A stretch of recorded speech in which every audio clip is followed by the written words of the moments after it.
പനീറും കടലയും കൂടിയിട്ട് നമുക്കൊന്നൊരു മസാലക്കറി ഉണ്ടാക്കാം.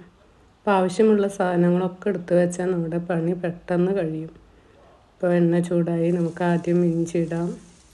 ഇഞ്ചി ഒന്ന് മൂത്ത് വന്നാൽ നമുക്ക് പച്ചമുളക് ഇടാം കേട്ടോ. ഇപ്പോൾ നമ്മൾ ഉള്ളി വെളുത്തുള്ളി ഒന്നും ഉപയോഗിക്കാറില്ല. അപ്പം നമ്മൾ കഴിക്കുന്ന ഭക്ഷണം നമ്മളെ സ്വാധീനിക്കുമെന്നാണ് പറയുക. അപ്പോൾ എല്ലാവർക്കും ഒരു ഡൗട്ടാണ്, ഇങ്ങനെയൊക്കെയുള്ള ഭക്ഷണം കഴിക്കാൻ ടേസ്റ്റ് ഉണ്ടാവുമോ? ഇതൊക്കെ പറഞ്ഞറിയിക്കണം, ഇതൊന്നും ഇട്ടിട്ടില്ലാത്തതാണുള്ളത്. അപ്പോൾ എല്ലാവരും ഒന്ന് ട്രൈ ചെയ്യൂ കേട്ടോ. അപ്പോൾ നമ്മുടെ ക്യാബേജാണ് നമ്മൾ സബോളയ്ക്കൊക്കെ പകരം ഇട്ടിട്ടുള്ളത്. അത് അധികം നന്നായി മൂക്കരുത്. ഒരു ചെറിയ ബ്രൗൺ കളറാകുമ്പോൾ അതിലേക്ക് നമുക്ക് പൊടികളൊക്കെ ഇടാം.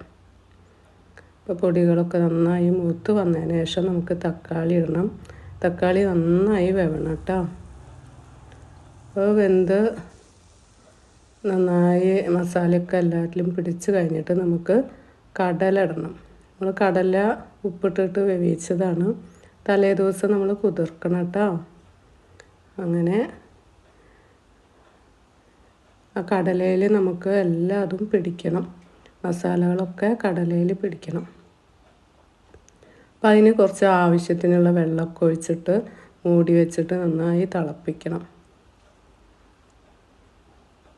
അപ്പോൾ എല്ലാവരും ഇങ്ങനെയൊക്കെ ഒന്ന് ട്രൈ ചെയ്യൂ. നമുക്ക് ചപ്പാത്തി, വെള്ളയപ്പം, ഫ്രൈഡ് റൈസ് ഇതിലേക്കൊക്കെ ഉപയോഗിക്കാം. ഒപ്പം പനീർ ഇട്ടുണ്ട്. അധികം പനീറിന് വേവില്ല. പിന്നെ കറി മസാലപ്പൊടി ഇട്ടു. അപ്പം ഞാനിവിടെ കുറച്ച് കാഷ്യൂനട്ടും ബദാമും കുതിർത്തിയിട്ട് അത് അരച്ചിട്ടുണ്ട്. അപ്പോൾ ഗ്രേവി ആവശ്യത്തിനനുസരിച്ച് ഗ്രേവി ആക്കിയിട്ട് നമുക്ക് വേപ്പില മല്ലിയിലൊക്കെ ഇട്ടിട്ട് സെർവ് ചെയ്യാം കേട്ടോ. ഓക്കെ.